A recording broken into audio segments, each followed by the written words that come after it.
Antalya port پر آج shipment کے ذریعے چپ لائی گئی تھی۔ ویر اور اس کے ساتھی بیس بدل کر پورٹ پہ آئے تھے۔ اس کے خاص آدمی چاروں طرف پھیل گئے تھے۔ اس کے ساتھ نمیرا تھی۔ وہ بظاہر ہسبینڈ وائف اور بزنس پارٹنر کے اپنے سامان کی ترسیل کے لیے یہاں آئے تھے۔ ان کے ساتھ شہباز ان کی سیکرٹری کے طور پر تھا۔ وہ مطلوبہ شپ کی جانب بڑھے تھے جس کے نیچے بیسمنٹ میں ان کا مطلوبہ ہدف تھا۔ مالک ان کے ساتھ ملا ہوا تھا، سو انہیں بہت رازداری اور چپکے سے وہاں سے 2 بندے اڑانا تھا۔ وہ اس شپ کے مالک سے ملے اور اندر سے دیکھنے کی گزارش کی۔ ہمارا سامان شپ میں ہے۔ ہمارا سامان نازک ہے، اس لیے ہم اسے اندر سے دیکھنا چاہیں گے۔ مالک نے اجازت دی تو وہ شپ کے اندر چلے گئے۔ شپ کو گھوم پھر کر دیکھا۔ مالک ساتھ تھا۔ کچھ دیر بعد ویر نے کہا I have to go to the washroom۔ مالک نے ویر کو واش روم دکھایا۔ نمیرا نے اسے باتوں میں الجھایا۔ راہداریوں سے گزرتا بیسمنٹ اترا۔ وہاں حسب توقع بظاہر کوئی نہیں تھا۔ وہ چپکے سے آگے بڑھا۔ وہ بڑے بڑے کارٹنر کے پیچھے چھپا ہوا تھا۔ ویر کے پاس وقت بالکل نہیں تھا۔ اس آدمی نے ویر پر حملہ کیا مگر ویر نے تیزی سے بچاؤ کرتے ہوئے اپنی بیلٹ نکال کر اس کی گردن کے گرد لپٹائی اور ہلکا سا جھٹکا دیا۔ وہ بے ہوش ہو گیا۔ ویر اسے کندھے پر لاد کر اوپر لایا۔ اسی راہداری میں آ کر اسے خاموشی سے سمندر میں اتارا جہاں انڈر واٹر اس کے ماہر تیراک موجود تھے۔ اب انہوں نے اس آدمی کو اپنے ٹھکانے لے جانا تھا۔ وہ پھر روشن دان سے واپس روم آ کر اطمینان سے باہر آیا۔ اب ان کا کام ختم ہو چکا تھا، سو اطمینان سے باہر آئے اور واپسی کی راہ لی۔ وہ دونوں ایئرپورٹ آئے تھے، وہ جو بہت ہوشیاری سے اپنی گیم کھیل رہے تھے۔ یہاں آ کر گیم چینج ہو چکی تھی۔ پورا ایئرپورٹ چھان مارا مگر نہ چپ ملی نہ آدمی۔ نینا اور عریش سخت تلملائے۔ تبھی عریش کا فون بجا اور فون پر سننے والے ہر لفظ نے اس کے تاثرات خطرناک حد تک بدلے تھے۔ What the! اس کے منہ سے گالی نکلی۔ لینا، ویر سلطان کدھر ہے؟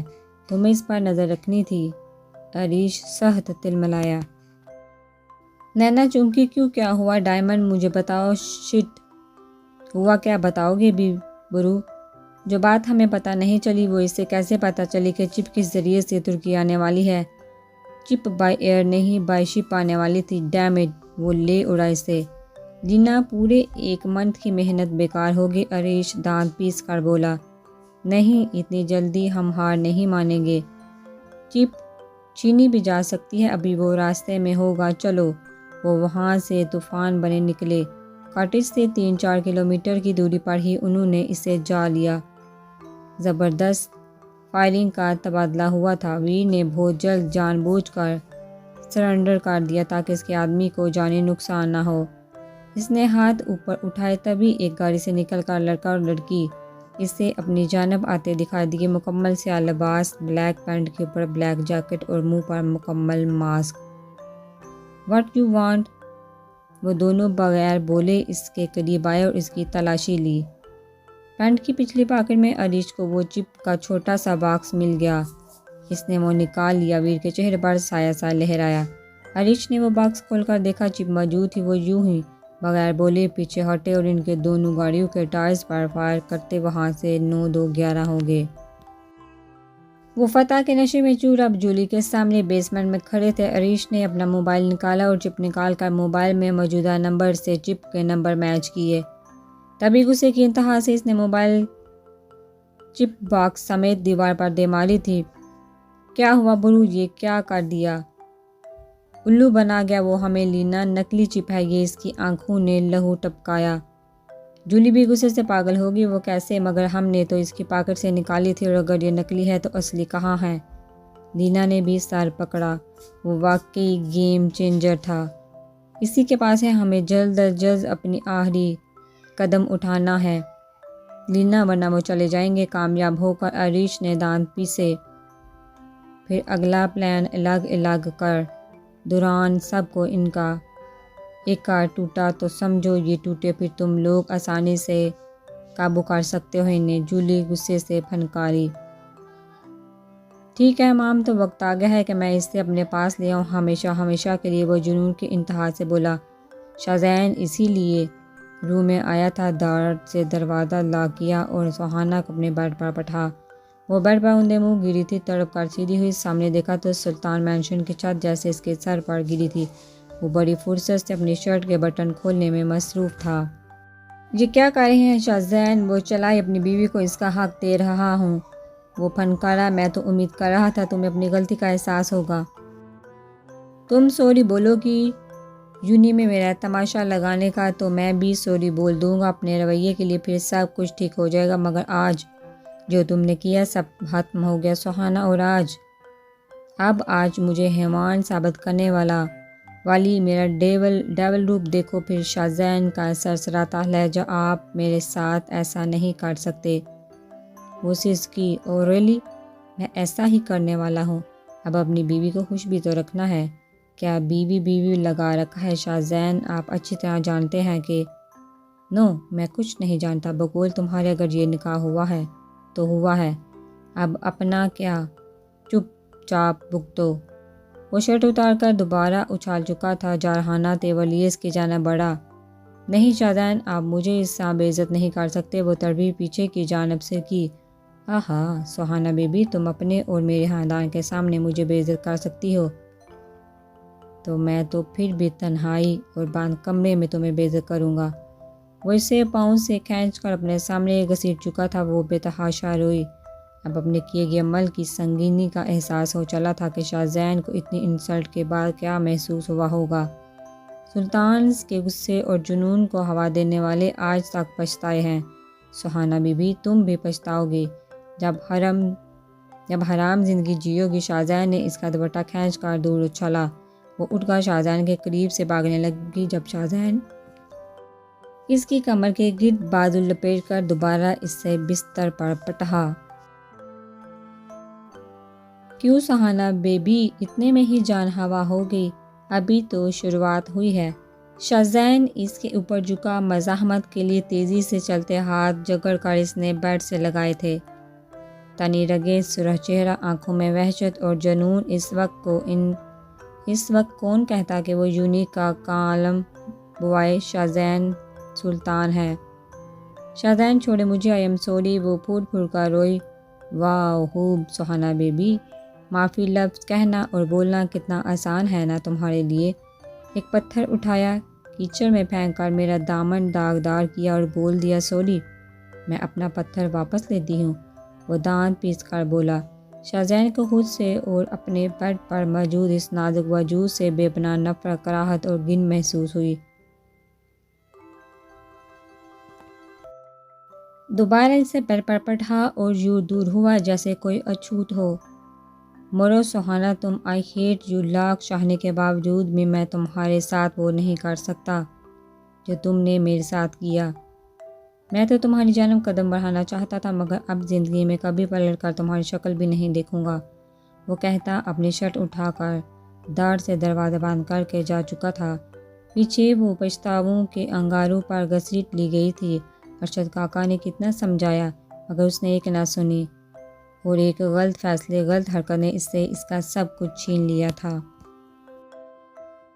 اور وہ جو تھپڑ پڑا تھا شاہزین کو یقیناً اسی کی وجہ سے زندگی میں پہلی مرتبہ پڑا تھا۔ پچھتاوا، شرمندگی، محبت کو دکھی اور شرمندہ کرنے کا غم سب کو پریشان کیا۔ اب کیا کروں میں کہ اپنے کیے کا مداوع کروں؟ اس نے بیڈ پر لیٹے اپنے بال مٹھیوں میں جگڑے۔ شاہزین تن پن کرتا سلطان مینشن سے جا چکا تھا۔ سلطان مینشن واپس نہ آنے کے لیے حاتم مینشن پہنچا تو روپ اس کا رویا چہرہ دیکھ بہت پریشان ہوئی، مگر وہ خود کو وہاں موجود اپنے کمرے میں بند کر چکا تھا۔ روپ نے بھی کچھ اتنا ضروری نہ سمجھا، اور پھر کچھ ہی دیر بعد حرم اور میر چلے آئے اس کے پیچھے۔ وہ شاہزین کے روم کی جانب آئے، دروازہ نہ کیا، مگر وہ ٹچ سے مس نہ ہوا لاک کھٹکھٹایا۔ لاک کھلا تھا۔ وہ اندر آ گئے، بیڈ پر اندھے منہ لیٹا تھا، اپنی ماما اور ڈیڈ کو دیکھ کر سیدھا ہوا۔ حرم خاموشی سے پاس آ کر بیٹھی، اس کا سر گود میں رکھا۔ میر بھی پاس آ کر بیٹھا۔ آنسو نے آنکھوں کی باڑ کو توڑا۔ ماما میں نے کچھ نہیں کیا، وہ جھوٹ بول رہی تھی، ہمیں معلوم ہے شاہزین، حرم نے اطمینان سے کہا۔ ہمیں تم پر پورا بھروسہ ہے شیر، اور برو کو بھی۔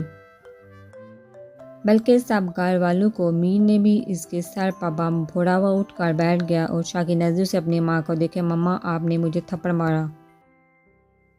وہ تمہیں نہیں مارا تھا، اس ضدی لڑکی کی ضد، انار محبت کو مارا تھا، اس کی روح کو جھنجھوڑا تھا تاکہ اسے اس کی غلطی کی سنگینی کا احساس ہو۔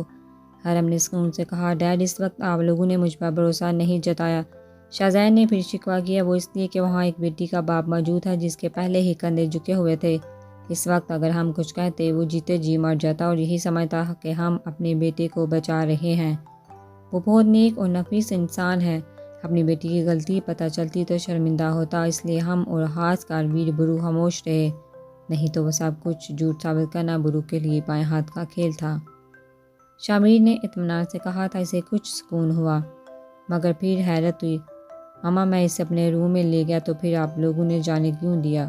وہ حرم کی گود میں منہ دیے شرمندگی سے بولا، کیونکہ مجھے اپنی تربیت پر پورا بھروسہ تھا۔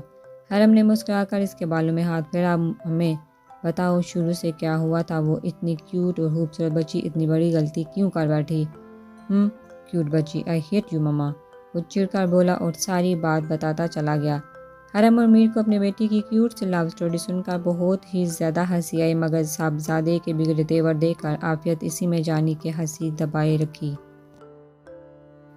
اب آگے کیا کرنا ہے؟ شاہزادہ حرم نے پوچھا تو اس نے برا سا منہ بنایا، کیا کرنا ہے ماما، آئی ہیٹ ہر، میں اس کی شکل بھی دیکھنا نہیں چاہتا۔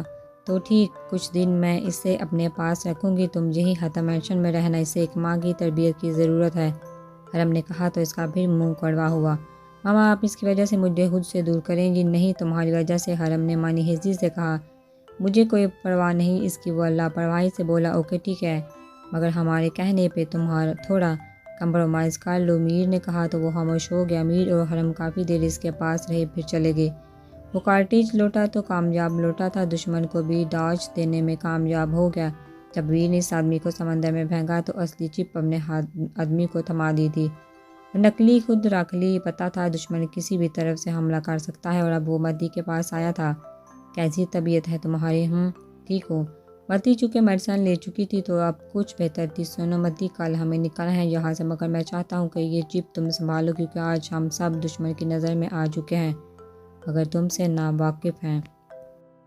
اب جان دے دینا مگر یہ چپ نہیں دینا کسی کو، میں یہ امانت تمہیں سونپتا ہوں۔ ویر نے باکس متی کی جانب بڑھایا۔ متی نے باکس دے کر اس میں سے چپ نکالی، باکس الماری میں چھپا دیا، مگر چپ نکال کر بالکل چھوٹے سے پلاسٹک میں لپیٹ کر اسے اپنی فراک کی پہلو میں موجودہ سیکرٹ پاکٹ میں رکھ لیا۔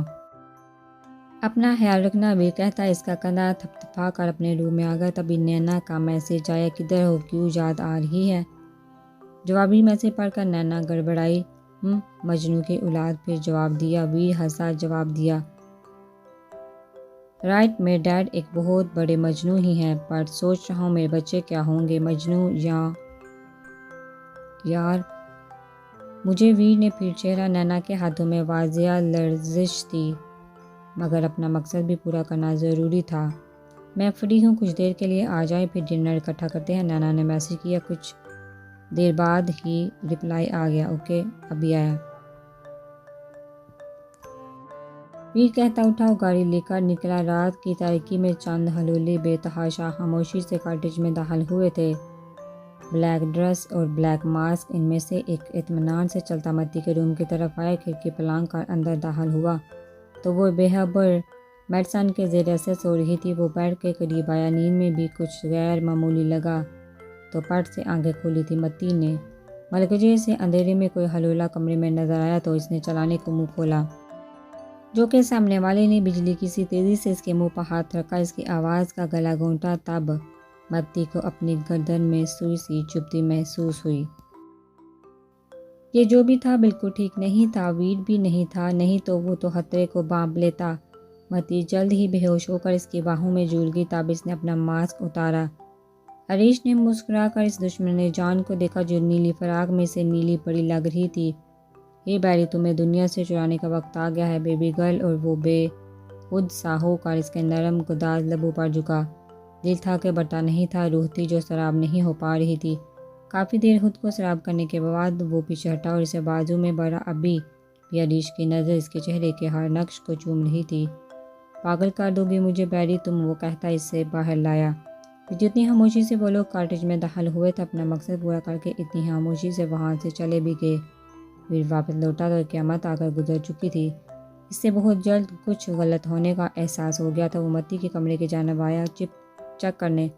متی کمرہ خالی تھا۔ واش روم کے پاس یا چٹکی وہ جنجلا کر چلایا مگر جواب ندارت۔ ہلکا سا ڈور کو پش کیا، کھلتا چلا گیا، وہ بھی خالی تھا۔ چند لمحوں میں کاٹیج سر پر اٹھا لیا تھا۔ اس نے آزاد اور نمیرہ شرمندہ سے کھڑے تھے۔